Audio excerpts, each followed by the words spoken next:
A sua Bíblia, Evangelho de Jesus Cristo, escrito pelo Dr. Lucas.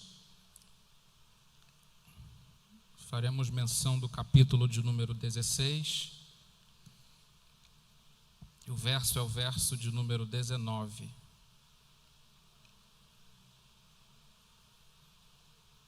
Evangelho de Jesus Cristo, escrito por Lucas, capítulo 16, verso 19. Enquanto os irmãos buscam, eu externo a alegria do meu coração por mais esta oportunidade. Seja Deus louvado, agradecendo também ao nosso pastor presidente, à nossa pastora vice-presidente, ao pastor Marcos também, à pastora Cristiane, à direção da igreja, por confiar em nós esta tão rica oportunidade, ao corpo de obreiros, ao ministério, à membresia da igreja. Seja Deus exaltado pela sua vida, que chegou a mais um culto de ensino da palavra do Senhor Jesus. Evangelho de Jesus Cristo, escrito por Lucas, capítulo 16, verso 19. Os que encontraram, digam amém. Assim diz a palavra do Senhor Jesus. Ora, havia um homem rico, vestia-se de púrpura e de linho finíssimo, e vivia todos os dias regalada e esplendidamente.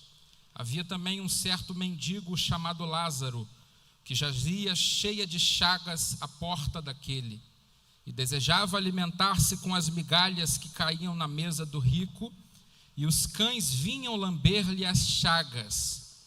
E aconteceu que o mendigo morreu, e foi levado pelos anjos para o seio de Abraão. Morreu também o rico, e foi sepultado.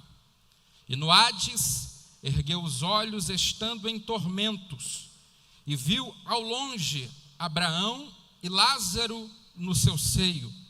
E clamando disse: Abraão, meu pai, tem misericórdia de mim, e manda Lázaro que molhe na água a ponta do seu dedo e me refresque a língua, porque estou atormentado nesta chama.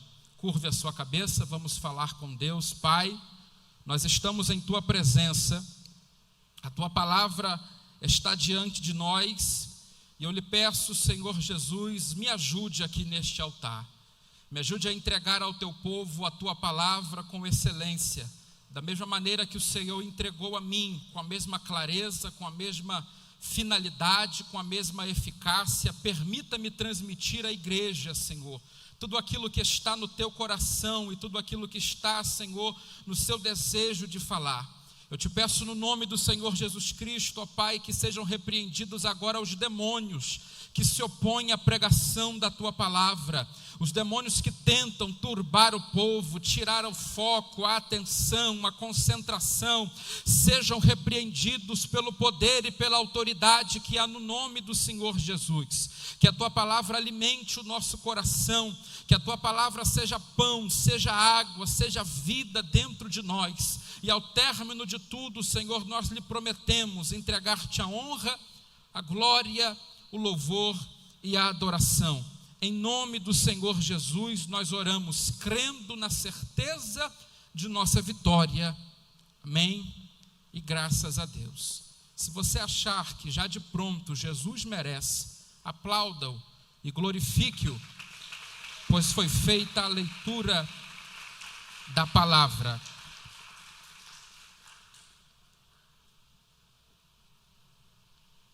Meus irmãos, estamos diante de uma palavra. O contexto desta palavra é mais um ensinamento do Senhor Jesus, mais um ensinamento rico de lições para as nossas vidas. E quando eu olho para este texto, eu confesso que eu, particularmente, tenho uma certa dúvida. Porque se percebermos algumas narrativas anteriores do Senhor Jesus, quando Jesus falava por intermédio de uma parábola, sempre no início, a narrativa diz assim: certo homem tinha 2 filhos, o mais novo pediu a herança, partiu. Certo homem tinha uma vinha, plantou uma vinha. Quando não, a Bíblia ainda era mais enfática em dizer que Jesus tornou-lhes a falar por parábolas. Isso dá-nos um grande entendimento de que Jesus tinha este hábito de pregar através de mensagens simbólicas, tipológicas. Jesus descia ao nível do raciocínio e colocava como fácil acesso para que os homens percebessem aonde Jesus queria chegar. Deus falava de forma mais clara por intermédio do Senhor Jesus.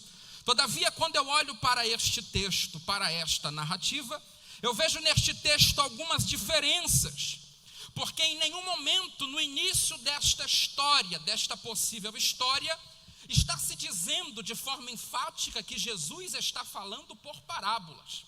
O texto não inicia dizendo havia um certo homem, não. O texto inicia dizendo que havia um homem. Só não fala o nome deste primeiro homem e nós vamos saber o porquê. Mas quando a Bíblia apresenta o segundo personagem, como nunca havia ainda acontecido em uma parábola, Jesus dá nome ao personagem, dizendo que o segundo personagem era mendigo, mas se chamava Lázaro. Dentro desta história, também vemos falar de Abraão. Abraão não é uma parábola. Dentro desta possível história, nós também ouvimos falar de um lugar por nome de Hades, que também não é uma parábola. Então existe no meu coração uma certa dúvida no que tange ao possível erro da epígrafe deste texto, quando a epígrafe deste texto diz a parábola do rico e do Lázaro.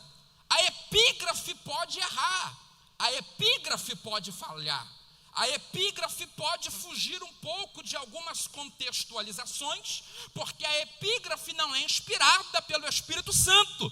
A epígrafe foi um acréscimo recente que os homens nas traduções usaram para poder passar de forma mais clara os textos da Bíblia Sagrada. Todavia, sendo parábola ou não sendo parábola, neste texto, a intenção do Senhor Jesus é fazer com que dentro do nosso coração exista um temor muito grande.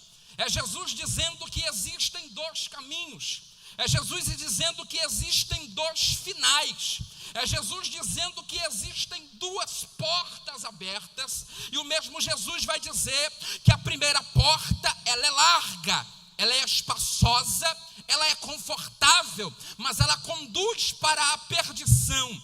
Já a porta, que é o próprio Cristo, a Bíblia Sagrada vai dizer que ela é estreita, ela é difícil, ela é uma porta, meu pastor, que a pessoa precisa estar muito decidida em entrar por ela, porque todos os dias vai haver uma luta, todos os dias vai haver diversas possibilidades para que nós outros venhamos trocar de caminho. É como se estivéssemos numa linha fina, numa via fina, indo em uma direção que sobe. Toda subida requer esforço. E nesta subida, quando olhamos para o lado, vemos um povo descendo. E quem desce, desce correndo. Quem desce, desce com facilidade. Há até quem diga um ditado dizendo que para descer, todo santo o ajuda. Mas para subir, só existe um santo que nos ajuda a subir. Este santo é o Espírito Santo de Deus. Jesus está nos contando uma história muito séria. Jesus está nos contando uma realidade terrível, que independente da maneira que a pessoa viva aqui na terra, o mais importante não está aqui na terra. O mais importante está no que vamos enfrentar ou no que vamos usufruir depois da vida nesta terra. Deus, por intermédio desta palavra, colocou o desejo no meu coração de transmitir à igreja a seriedade dos últimos dias, de transmitir à igreja a seriedade que estamos vivendo. Não é tempo mais de brincar de ser crente, não é tempo mais de brincar de evangelho, é tempo de decidir-se pelo Senhor Jesus, e como nosso pastor nos ensina, que possamos nos esforçar para colocar a nossa alma dentro do céu. Jesus começa apresentando o primeiro personagem da história, dizendo que havia um homem rico, que vestia-se de púrpura, de linho finíssimo, e vivia todos os dias da sua vida de forma regalada e esplêndida. Jesus está dizendo que este homem era rico, mas Jesus não menciona o seu nome. Jesus não menciona o nome do homem que caminhou para a perdição, porque o próprio Jesus prefere proceder desta maneira para dar-nos o ensinamento de que quem ele não conhece não pode ser salvo. Quem Jesus não conhece não pode chegar ao paraíso.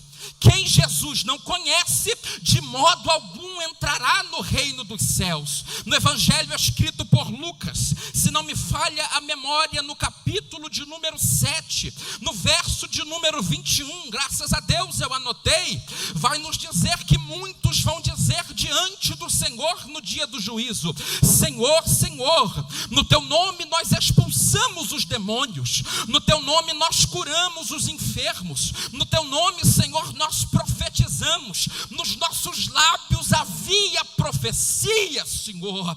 Como nós estamos agora nos perdendo, e Jesus vai virar para eles dizendo: malditos, apartai-vos de mim, porque eu não vos conheço.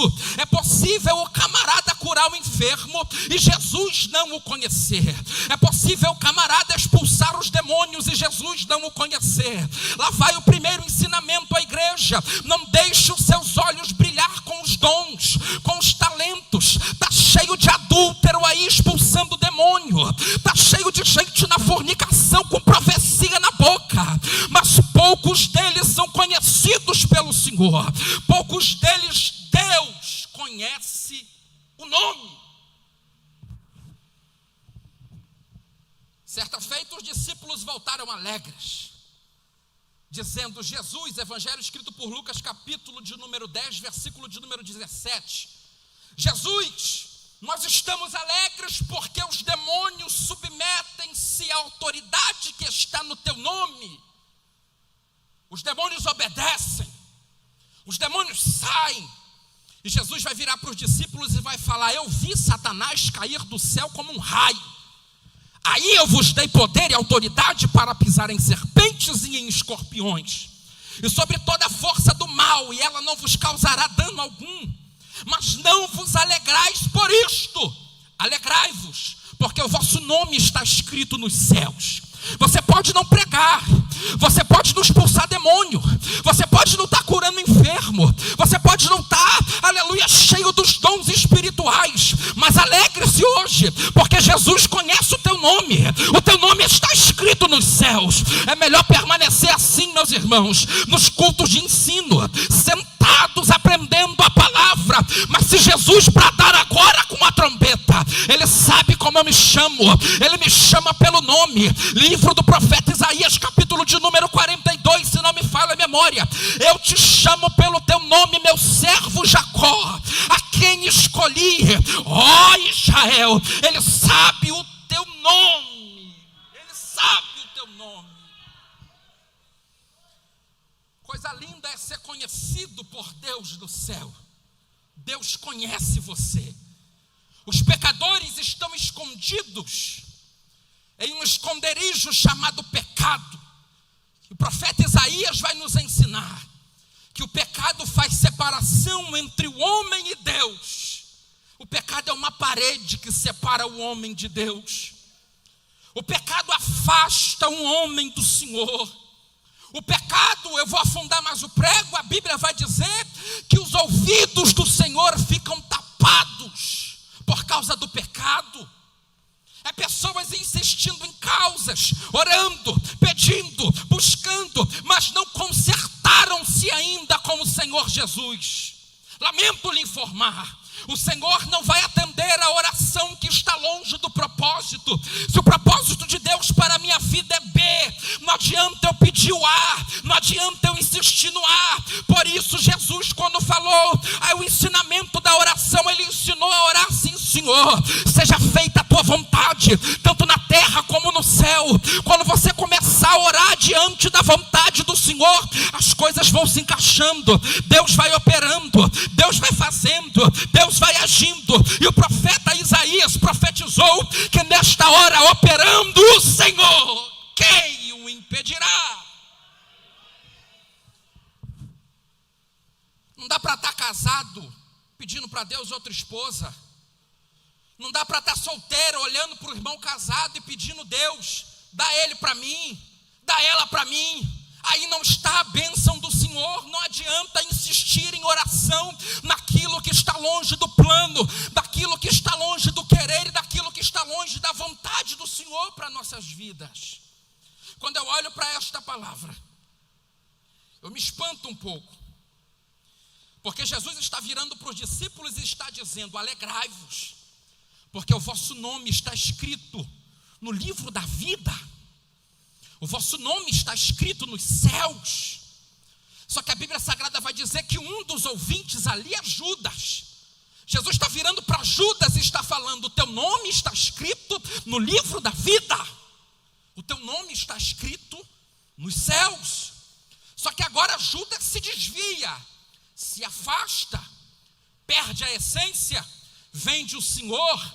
E a profecia nos ensina que ai daquele por quem o Senhor foi traído, ou seja, ai de Judas. O mesmo suicidou-se, enforcou-se, tentou-se se enforcar, mas nem a árvore quis o peso do sangue dele. A Bíblia diz que a árvore quebrou e ele espatifou-se nas pedras. Nem a árvore queria matá-lo, foi as pedras que acabaram com a vida daquele homem. E aí eu te pergunto: será que um suicida vai para o céu?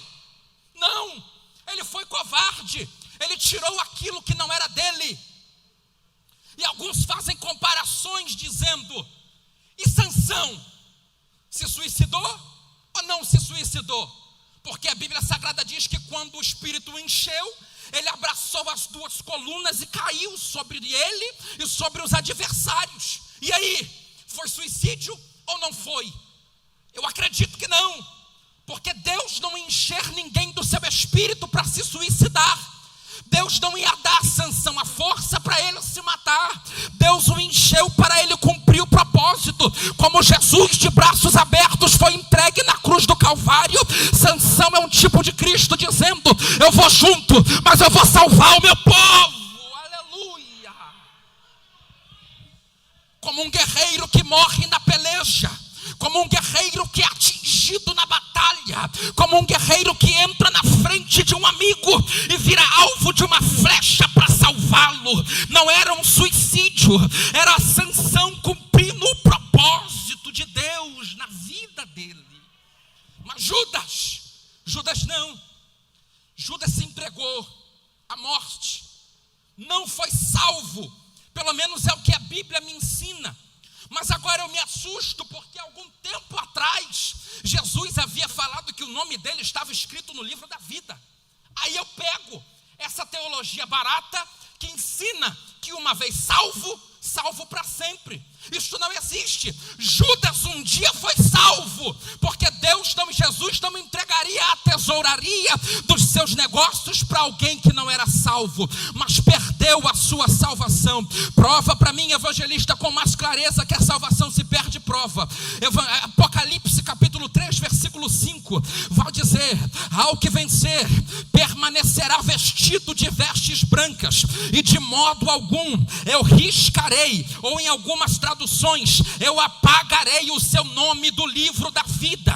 O nome que está escrito no livro da vida é um nome que Deus pode riscar do livro da vida. A mesma caneta que escreve, se o camarada largar o evangelho, é a caneta que risca. Não existe, meu pastor, esse negócio de uma vez salvo, salvo para sempre. Eu tenho que me esforçar segunda, eu tenho que me esforçar terça, eu tenho que me esforçar quarta, eu tenho que me esforçar quinta para colocar a minha alma no céu.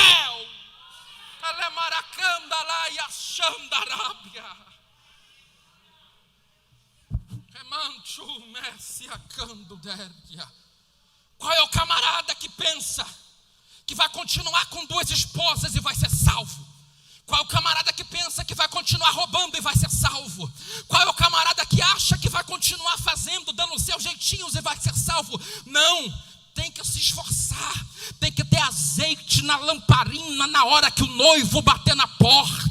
Alguns vão ficar de fora, alguns não entenderam a mensagem, alguns acharam que evangelho era conforto, alguns acharam que evangelho era facilidade, mas Jesus disse: se quiser vir após mim, negue-se todo dia, tome a sua cruz e siga-me.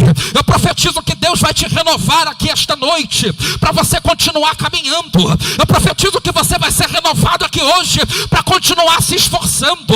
Você não vai parar, você não vai recuar, você não vai retroceder. Deus tem algo grande no céu preparado para a sua vida. Aleluia. Jesus apresenta o cenário do Hades. O Hades no Antigo Testamento é a morada dos mortos. A morada dos mortos no Antigo Testamento é dividida em 3 partes. A primeira parte é a parte para onde iam os salvos. Os salvos que acreditavam na promessa messiânica de que Jesus viria como Messias, cumpria a lei, se esforçava, este ia para o paraíso ou o seio de Abraão. É a primeira parte do Hades. A segunda parte, o texto apresenta do lado do paraíso um grande abismo.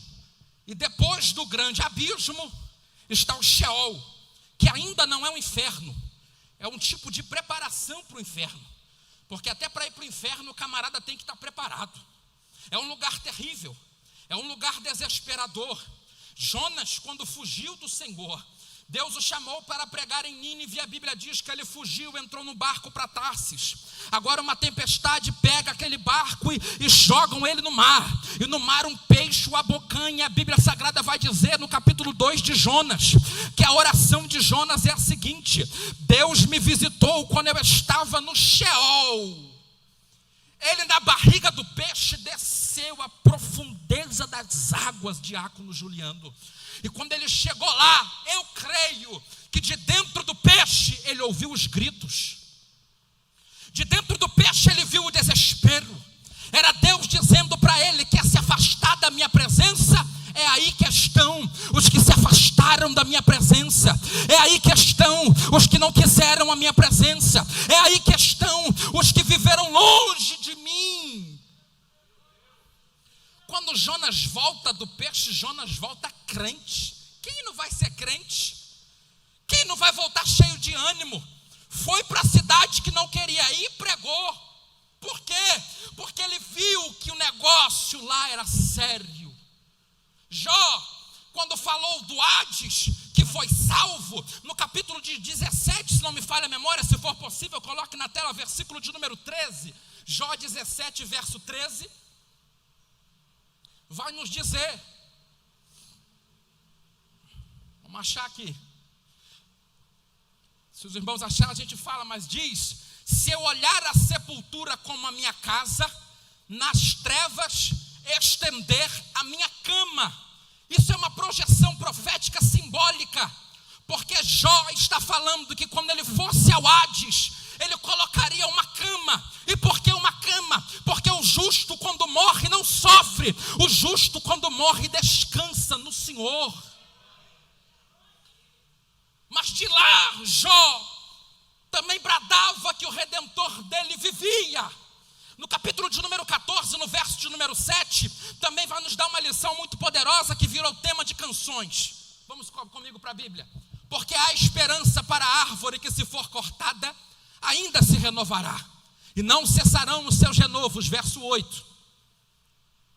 Se envelhecer na terra a sua raiz e morrer o seu tronco no pó. Verso 9.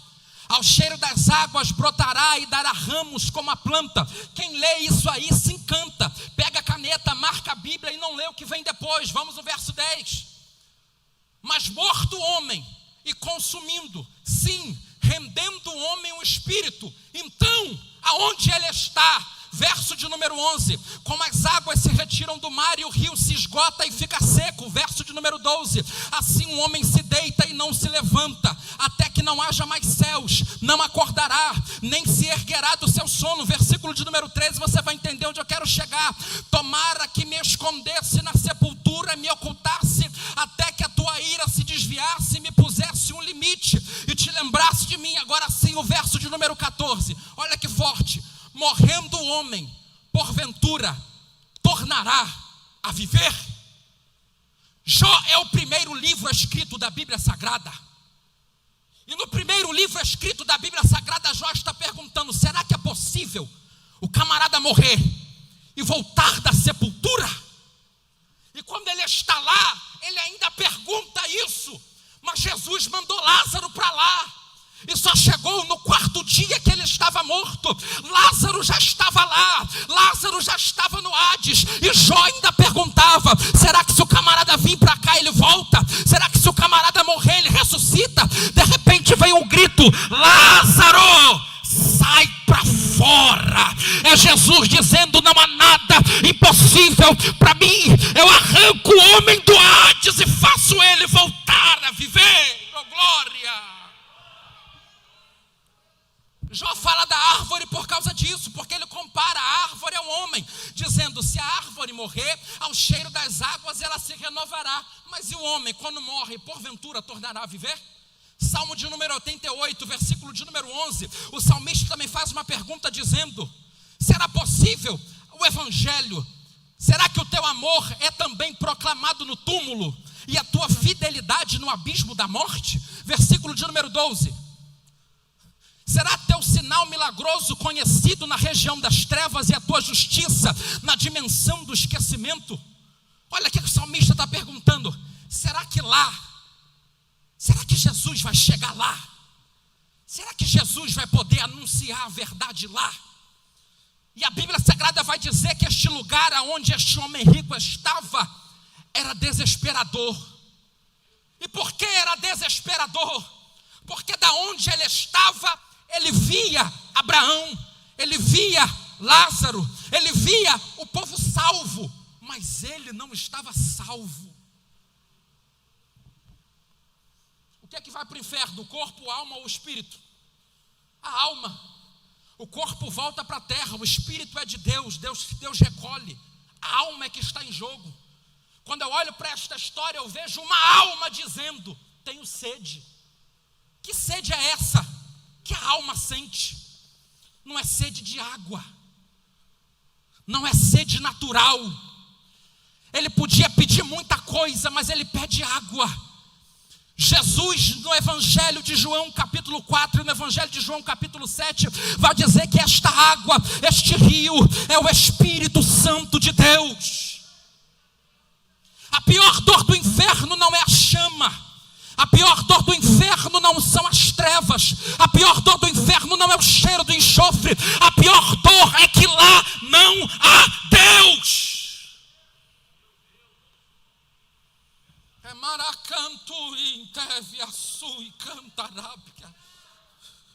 Ele está vendo Lázaro do outro lado farto de água espiritual, porque isso aqui acontece no mundo espiritual. E ele está dizendo: por favor, peça que Lázaro molhe a ponta do dedo nesta água que é o Espírito Santo e venha para cá, para o outro lado das trevas, e refresque a minha língua.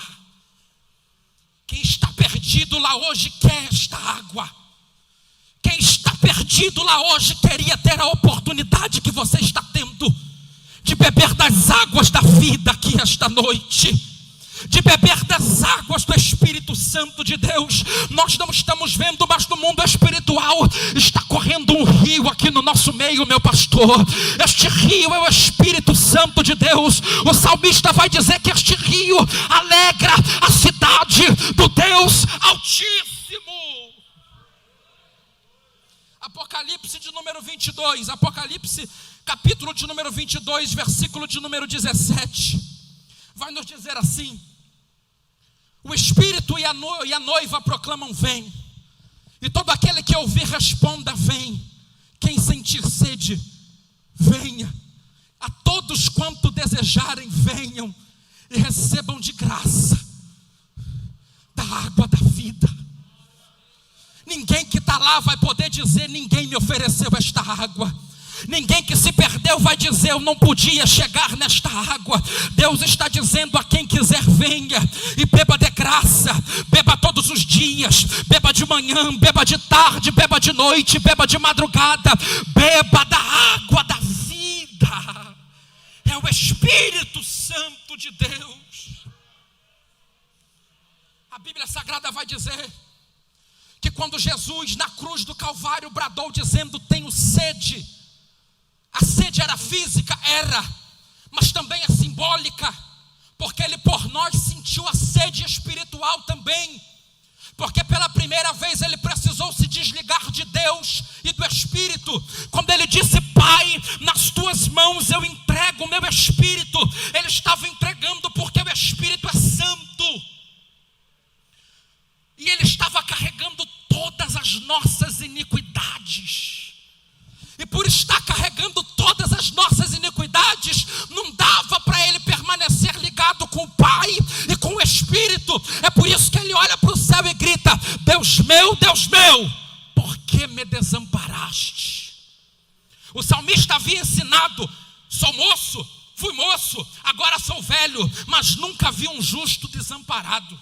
Olha aí, na cruz do Calvário. Porque era injusto? Não!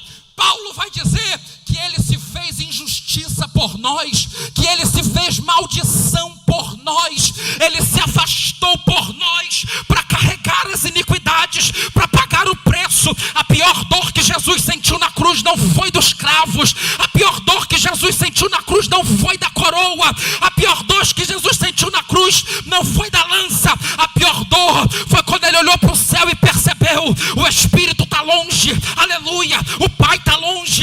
Ele precisou se desligar para se entregar por nós. Ele foi desamparado para você não ser desamparado. Ele foi desprezado para você não ser desprezado. Tudo que estava nos esperando, ele se antecipou e cumpriu. Será que você pode dar um glória a Deus e um aleluia por isto? Só que Jesus, quando entrega o Espírito, Efésios capítulo de número 4, versículo de número 9, o que significa: ele subiu, senão que também desceu às partes mais baixas da terra. A minha tradução, não sei a sua, vai dizer: isto, ele subiu, que é, senão antes, antes, glória a Deus, também tinha descido às partes mais baixas da terra. Ou seja, este antes nos faz aprender que quando Jesus se entregou, antes dele subir, obreiro Max, ele desceu, pastor Marcos. Ele foi lá embaixo. Carta de Pedro, capítulo 3, 1 Pedro, capítulo 3, versículo 19. Vede comigo o que a Bíblia diz: no qual também foi e pregou aos espíritos em prisão. Sabe aonde Jesus foi? Jesus foi lá no Sheol. Jesus foi lá onde estavam todos perdidos. Porque o salmista havia perguntado: será que a salvação, o amor, vai ser proclamado nas trevas? Jesus foi lá. Jesus precisava ir lá como advogado? Não, Jesus foi lá como juiz, pregar uma mensagem de justiça e dizer para eles o porquê eles estavam ali. Ele foi lá tomar a chave do cativeiro em suas mãos. Só que Jesus é maravilhoso, conselheiro, Deus forte, Pai da eternidade. Ele é príncipe da paz, ele é luz. E João vai escrever que aonde a luz chega, as trevas não prevalecem, as trevas batem em retirada. Quando Jesus pisou no Sheol, as trevas recuaram. O desespero por um momento cessou, porque o príncipe da paz estava pisando naquele lugar. Por um momento cessou o choro, por um momento cessou a dor, por um momento cessou o desespero.